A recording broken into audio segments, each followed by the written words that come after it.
Hello बच्चों, कैसे हो? आज हम कराएंगे आपको प्रॉब्लम्स चैप्टर नंबर 2, साइंस के चैप्टर नंबर 2। चैप्टर नंबर 2 कौन सा साइंस में? Is matter around us pure.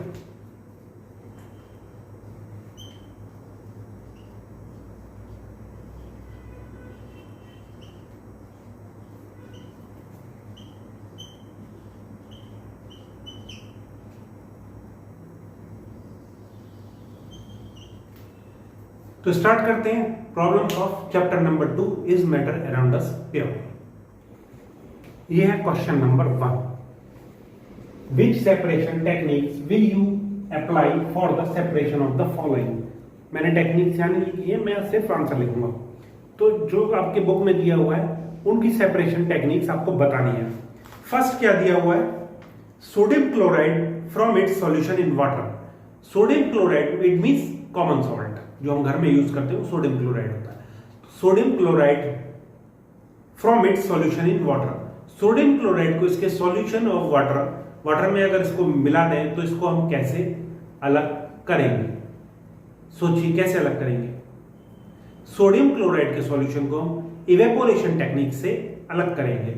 कैसे अलग करेंगे? वाटर को बॉईल करेंगे या वाटर जो सॉल्यूशन है उसको हम as it is room temperature पे रख देंगे। कई दिनों बाद उसमें से वाटर वेपर्स बन के निकल जाएगा और आपका सॉल्ट नीचे रह जाएगा। कौन सी टेक्निक से सेपरेट करेंगे? इवेपोरेशन।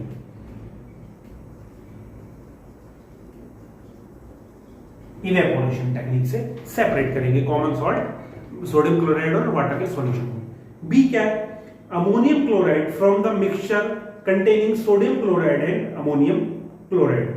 अमोनियम क्लोराइड को कैसे अलग करोगे? सोडियम क्लोराइड और अमोनियम क्लोराइड के मिक्सचर से। दोबारा पढ़िए। Ammonium chloride from the mixture containing sodium chloride and ammonium chloride. Ammonium chloride और सोडियम क्लोराइड का मिक्सचर, सोडियम क्लोराइड के कॉमन सॉल्ट, वो वेपर नहीं बनता, एज इट इज रहता है। बट अमोनियम क्लोराइड क्या है? Ammonium chloride sublimation property show करता है। इट मींस अगर इसको रख दें तो ये सॉलिड से डायरेक्ट गैस में कन्वर्ट हो जाएगा, बिना लिक्विड में कन्वर्ट हुए। तो इनको हम कैसे सेपरेट कर सकते हैं? सब्लिमेशन से। ठीक है, अमोनियम क्लोराइड और सोडियम क्लोराइड को हम सब्लिमेशन टेक्निक से सेपरेट कर सकते हैं।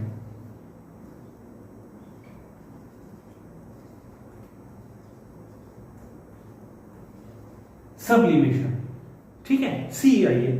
Small pieces of metal in the engine oil of A car. अगर किसी कार के इंजन ऑयल में स्मॉल पीस आ जाए मेटल के तो उनको कैसे सेपरेट करेंगे?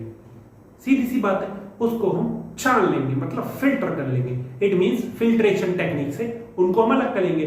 किसी भी उससे चीज से हम उसको फिल्टर करेंगे तो मेटल के जो पार्टिकल्स हैं वो फिल्टर पेपर पे रह जाएंगे और जो ऑयल है वो नीचे फिल्टर हो जाएगा। तो फिल्ट्रेशन टेक्निक से इसको सेपरेट कर देंगे।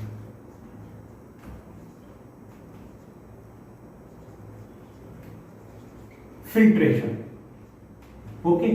डी क्या है? डी है different pigments from the extract of flower petals. Different pigments, flower extract से डिफरेंट पिगमेंट्स मींस कलर, उनको हम कैसे सेपरेट करेंगे? इसकी एक टेक्निक होती है क्रोमेटोग्राफी। या बड़ी क्लासेस में चल के पढ़ोगे क्रोमेटोग्राफी क्या होती है, उस टेक्निक को कैसे यूज करते हैं। तो अभी सिर्फ आप इतना याद रखिए, इस डिफरेंट पिगमेंट्स को हम क्रोमेटोग्राफी से सेपरेट करेंगे।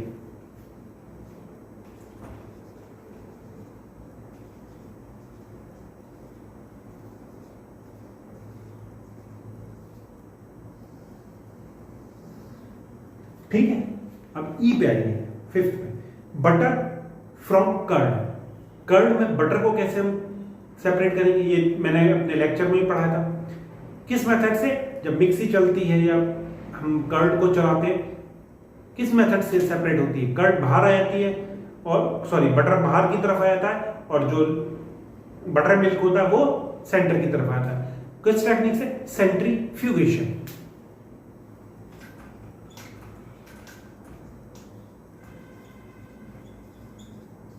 सेंट्रीफ्यूगेशन से कर्ड से बटर को सेपरेट कर सकते हैं। ई के बाद अब एफ आइए। Oil from water. वाटर और ऑयल को कैसे सेपरेट करेंगे? सेपरेटिंग फनल से। सेपरेटिंग फनल से हम वाटर और ऑयल को सेपरेट कर सकते हैं। सेपरेटिंग फनल में हम वाटर और ऑयल का मिक्सचर भर देते हैं। चूंकि ऑयल लाइटर होता है इन वेट, तो ऑयल ऊपर रहता है और वाटर नीचे रहता है। सेपरेटिंग फनल में नीचे एक टैप होता है, उस टैप से हम धीरे धीरे करके वाटर को निकाल लेते हैं और उस फनल में सिर्फ ऑयल बचता है। तो इस टेक्निक से हम वाटर, ऑयल और वाटर को सेपरेट कर सकते हैं। Separating funnel.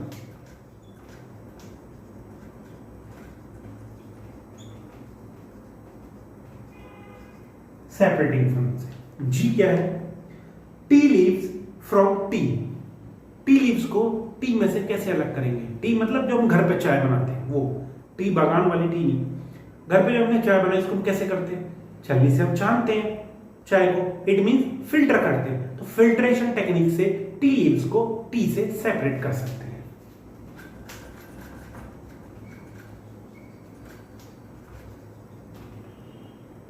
Filtration technique. अब आइए एच। एच क्या कहता है? Iron pins from sand. Iron की पिंस को सैंड से हम कैसे सेपरेट कर सकते हैं? भाई एक सिंपल है, मैग्नेट ले लो, मैग्नेट को सैंड में चला दो और आयरन पिंस मैग्नेट पे आ जाएंगी और सैंड रह जाएगी। तो मैग्नेटिक सेपरेशन से हम आयरन पिंस को सैंड से सेपरेट कर सकते हैं। किससे? Magnetic separation.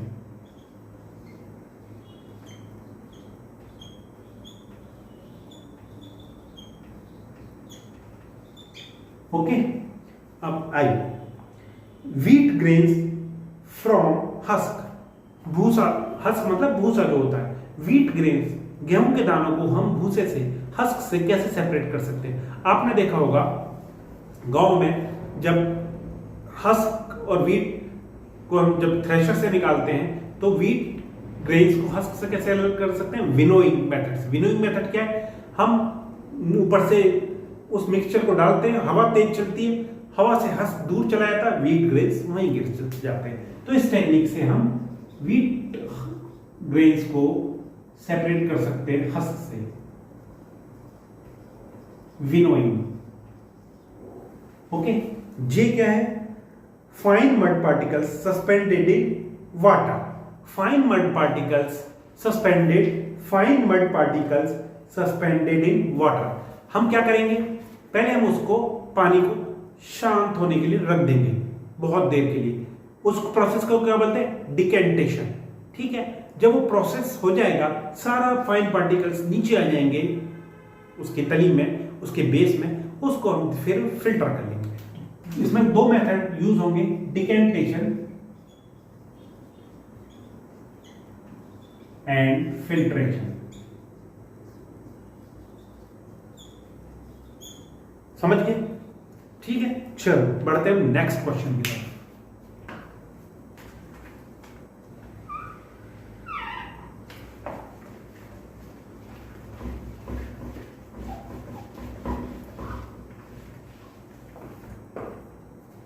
अब आते हैं क्वेश्चन नंबर 2 की तरफ।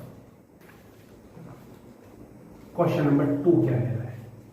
Right the steps you would use for making tea. T बनाने के लिए जो स्टेप्स हैं उनको लिखो। Use the words. कौन कौन से वर्ड यूज होने चाहिए उसमें? Solution, okay, solvent, solute, dissolve, soluble, insoluble, filtrate and residue। ठीक है, टी बनाने का प्रोसेस है, उसमें ये वर्ड यूज होने चाहिए। ठीक है, फर्स्ट है सॉल्यूशन। फर्स्ट पॉइंट क्या हो गया? First we make the solution of water and, बोलो, water and sugar. Water and sugar का सॉल्यूशन बनाएंगे। कैसे बनाएंगे? शुगर को डिसॉल्व करेंगे उसमें। ठीक है, in this water and in the solution of water and sugar, water is solvent and sugar is solute. ये दोनों हो गए। sugar dissolves in water to make the solution. So sugar is soluble in water and dissolves in water. Heat the water and then mix the milk, ठीक है, and then add the tea leaves या tea, add the tea, add tea. जब T add करेंगे, T is insoluble in solution of sugar, water and milk. Okay.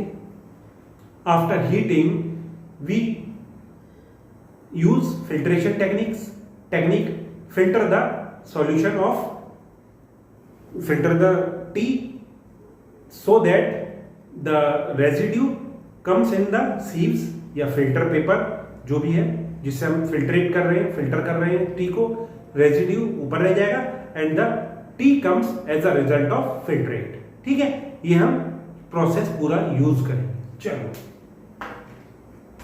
ये सारे words आ गए इसमें.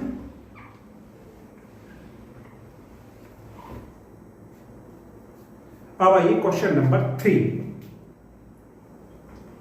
Question number 3 क्या है? Pragya tested the solubility of 3 different substance at different temperatures. Pragya ने 3 different substance की सॉल्युबिलिटी चेक करी डिफरेंट टेम्परेचर्स पे. कलेक्टेड द डाटा कलेक्ट किया at given temperatures. Results are given in the following table. जो table दी आपकी बुक में, result दिए उसमें. As grams of substance dissolves in 100 grams of water. जो ग्राम सब्सटेंस दिया वो 100 ग्राम वाटर में डिसॉल्व है.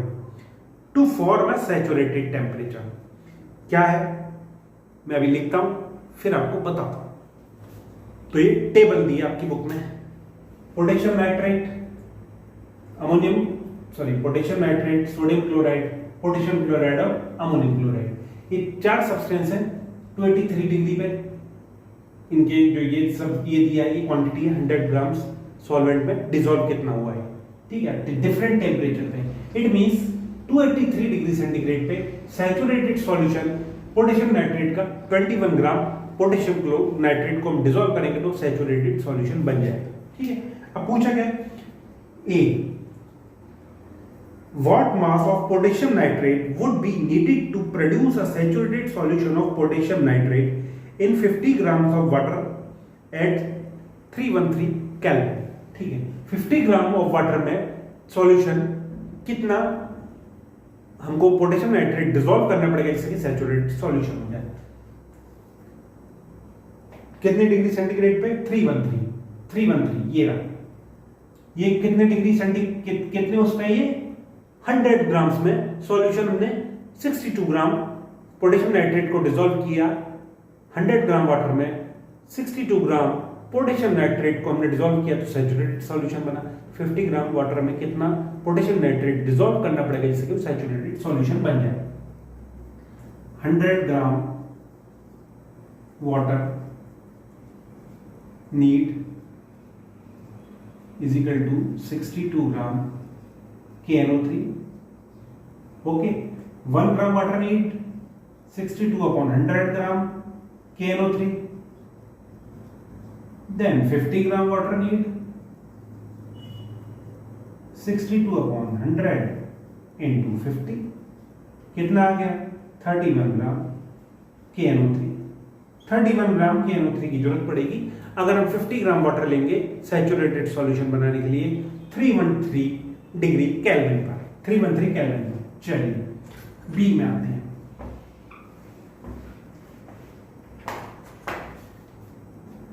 B, Pragya makes a saturated solution of potassium chloride. Pragya ने पोटेशियम क्लोराइड का एक सैचुरेटेड सॉल्यूशन बनाया एट 353 डिग्री सेंटीग्रेड पर, 353 डिग्री केल्विन पर, and leaves the solution to cool. और सॉल्यूशन कूल होने के लिए रख दिया. किसका सॉल्यूशन बनाया? पोटेशियम क्लोराइड का. ये इसका सॉल्यूशन बनाया. What would the observe as the solution cools? Explains.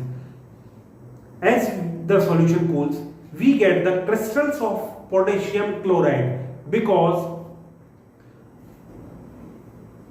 at 30 at 353 degree 353 Kelvin for 54 gram needed, 54 gram of potassium chloride needed to make a saturated solution of potassium chloride.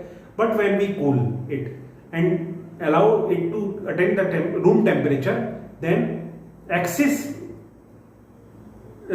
potassium chloride will crystallize and we get the crystals of potassium chloride.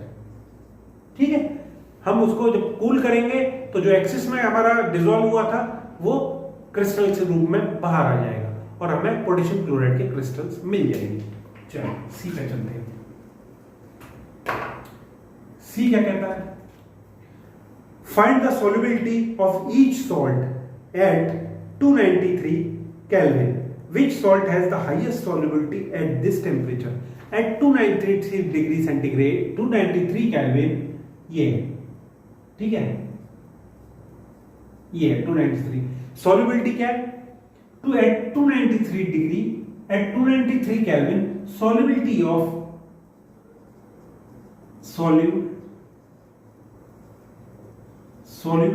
of KNO3 at 293 kelvin कितनी हो गई? 32 ग्राम. ठीक है, 32 ग्राम solubility हो गई. ऐसे sodium chloride की solubility कितनी हो गई? 36 ग्राम पर 100 grams of water. Potassium chloride की 35 ग्राम, अमोनियम क्लोराइड की 37 ग्राम. और हाईएस्ट सॉल्युबिलिटी क्या करा? Which salt has the highest solubility at this temperature? इस टेम्परेचर पे हाईएस्ट सॉल्युबिलिटी किस सॉल्ट की होगी? उस सॉल्ट की हाईएस्ट सॉल्युबिलिटी होगी जो सबसे ज्यादा घुल गया है, जो सबसे ज्यादा सॉल्युबल हुआ है. कौन सा हुआ? Ammonium chloride. The highest solubility at 293 kelvin is of ammonium chloride. ठीक है, क्योंकि इसके 37 ग्राम डिसॉल्व हो गए. डी पे आइए. What is the effect of change of temperature on the solubility of the salt? When we increase the temperature, solubility increases, which is very clear from the table. Temperature increase हो रहा है, solubility भी increase हो रही है. तो इसका मतलब क्या हुआ? टेम्परेचर बढ़ाने पे solubility always increases. ओके, चलो नेक्स्ट चलते हैं.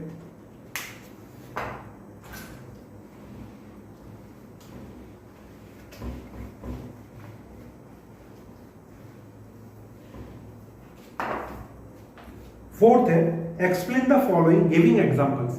फोर्थ मैंने आपको जब क्लास कराई थी तब करा दिया था. क्या? Saturated solution, pure substance, colloid and suspension. इसको मैं अब नहीं कराऊंगा क्योंकि मैं पढ़ा चुका हूं. फिफ्थ क्या है? Classify each of the following as a homogeneous और हेटेरोजीनियस मिक्सचर. इसमें से कौन सा होमोजीनियस और कौन सा हेटेरोजीनियस है? फिफ्थ नंबर है. ठीक है, होमोजीनियस. यहां लिख लो हेटेरोजीनियस.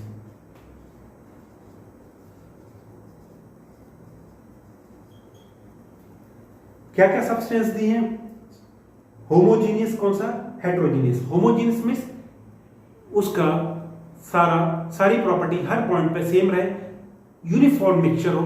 ठीक है, जैसे फर्स्ट है सोडा वाटर. ये होमोजीनियस है या heterogeneous? Soda water is a homogeneous mixture क्योंकि वो यूनिफॉर्म होता है. उसकी जो प्रॉपर्टीज होती हैं ऊपर भी वही होंगी, नीचे भी वही होंगी और उसके कंसंट्रेशन और सारी प्रॉपर्टीज यूनिफॉर्म होती है, सेम होती है. इसलिए सोडा वाटर होमोजीनियस मिक्सचर है. नेक्स्ट है would. Would is a homogeneous mixture और हेटेरोजीनियस. Would is heterogeneous. क्यों? आप कहोगे कि वुड में तो सब कुछ एक जैसा रहता है. नहीं, उसके डिफरेंट पार्ट्स में डिफरेंट कंपोजिशन रहता है. ठीक है. नेक्स्ट है air. Air is a heterogeneous mixture. क्यों? यहां पे एयर की क्वालिटी कुछ और है, वहां पर कुछ और है थोड़ी दूर पर, क्योंकि वहां पर फ्यूम्स आ रहे हैं किसी और चीज के, यहां कुछ और है. Air is a heterogeneous mixture. क्यों? क्योंकि इसमें डिफरेंट क्वांटिटी, डिफरेंट प्रॉपर्टीज होती है अलग अलग जगह पे. Next is soil. Soil is also heterogeneous mixture. ठीक है. Then vinegar. Vinegar is homogeneous mixture.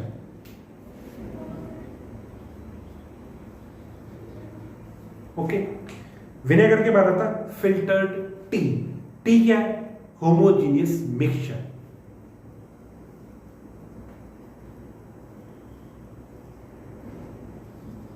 ठीक है, ये थे हमारे होमोजीनियस और हेटेरोजीनियस मिक्सचर। चलो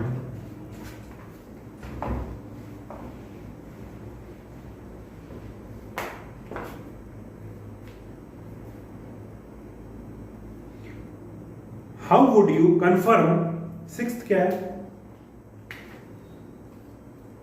how would you confirm that a colourless liquid given to you is pure water. आपको कलरलेस लिक्विड दिया गया है, ये आप कैसे डिसाइड करोगे कि वो प्योर वाटर है?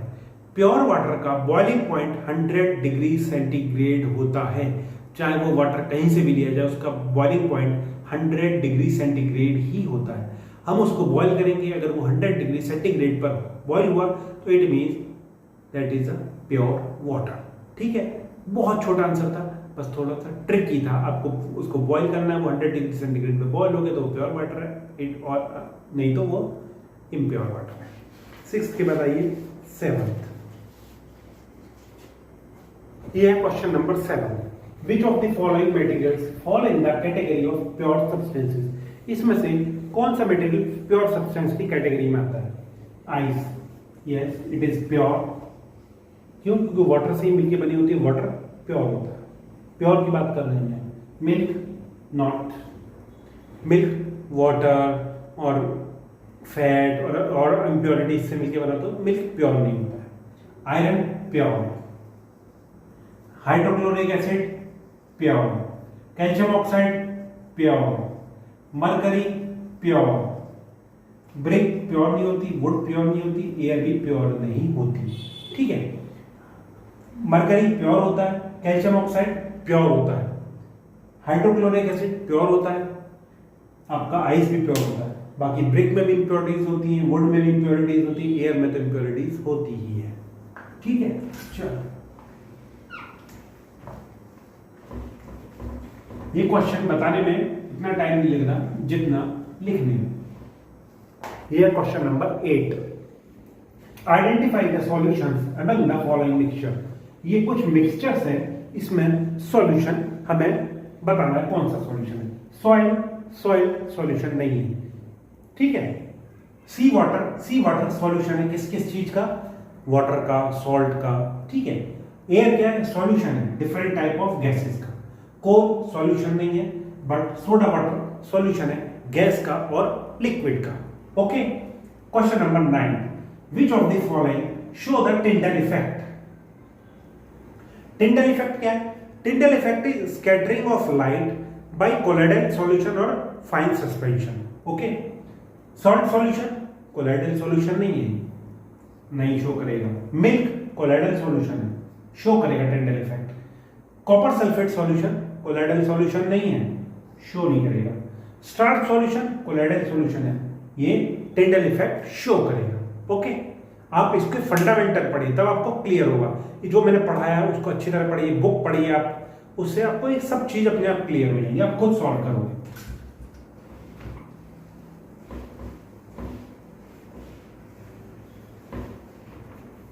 Question number 10। Classify the following into elements, compounds and mixture. इनमें से एलिमेंट बताने, कंपाउंड बताने और हमें मिक्सचर बताने कौन कौन से हैं।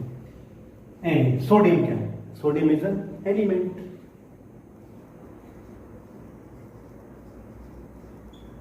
सॉइल मिक्सचर है, सॉइल बहुत सारी चीजों का मिक्सचर है, एलॉयज का, मिनरल्स का, बहुत सारी चीजों का। ठीक है, शुगर सॉल्यूशन, शुगर सॉल्यूशन क्या है? मिक्सचर है शुगर का और वाटर का। एजी, एजी मतलब उसमें आपकी बुक में सिल्वर, सिल्वर क्या है? एलिमेंट। कार्बन, जो सॉरी कैल्शियम कार्बोनेट, ये क्या है? Is a compound.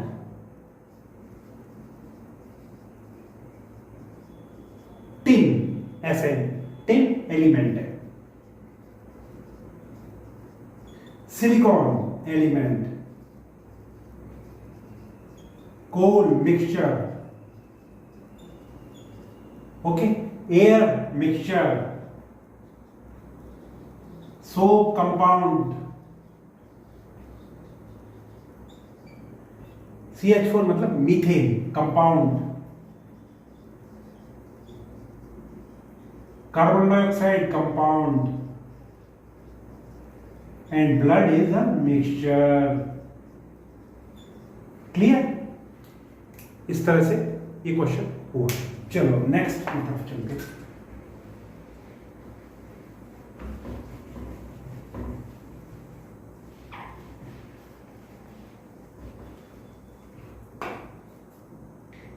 ये है question number 11। Which of the following are chemical changes? इनमें से कौन सा चेंज केमिकल चेंज है? केमिकल चेंज क्या होता है? वो चेंज जो रिवर्सिबल ना हो, इररिवर्सिबल। मतलब अगर एक बार वो नेक्स्ट स्टेज में पहुंच गया तो वापस प्रीवियस स्टेज में नहीं आ सकता। फर्स्ट क्या है? Growth of plant, chemical change है। क्यों? क्योंकि ग्रोथ ऑफ प्लांट की ग्रोथ होगी तो वापस छोटा प्लांट तो बनेगा नहीं। Yes, this is chemical change. Rusting of iron, iron की रस्टिंग हो जाती है तो हम उसको रिवर्स नहीं कर सकते, दोबारा आयरन नहीं बना सकते, वो रस्ट हो जाता है। ये भी केमिकल चेंज है। Mixing of iron filings and sand, iron filings और सैंड को अगर मिक्स कर देंगे तो उनको हम सेपरेट भी कर सकते हैं बाय मैग्नेटिक सेपरेशन, तो ये केमिकल चेंज नहीं है। नया एलिमेंट या नया कंपाउंड या नया कुछ मैटर नहीं क्रिएट हो रहा, तो इसलिए ये केमिकल चेंज नहीं है। कुकिंग ऑफ फूड, अगर आपने रोटी बना दी तो दोबारा उसको आटा नहीं बना सकते। कुकिंग ऑफ फूड, कोई फूड बनाया आपने तो उसको दोबारा रॉ मटेरियल में कन्वर्ट नहीं कर सकते, ये it means it is a chemical change. Digestion of food, जब फूड बना लिया उसको डाइजेस्ट कर लिया तो दोबारा तो वो फूड बन नहीं सकता, तो इसलिए it is all chemical change. Freezing of water, water को हमने फ्रीज कर दिया तो दोबारा उसको मेल्ट करके वाटर बना लो, ये केमिकल चेंज है ही नहीं, फिजिकल चेंज है तो। Next, burning of candle, candle को अगर हमने बंद किया है तो उसको दोबारा हम कैंडल में कन्वर्ट नहीं कर सकते, ठीक है। इसलिए physical change, sorry chemical change है।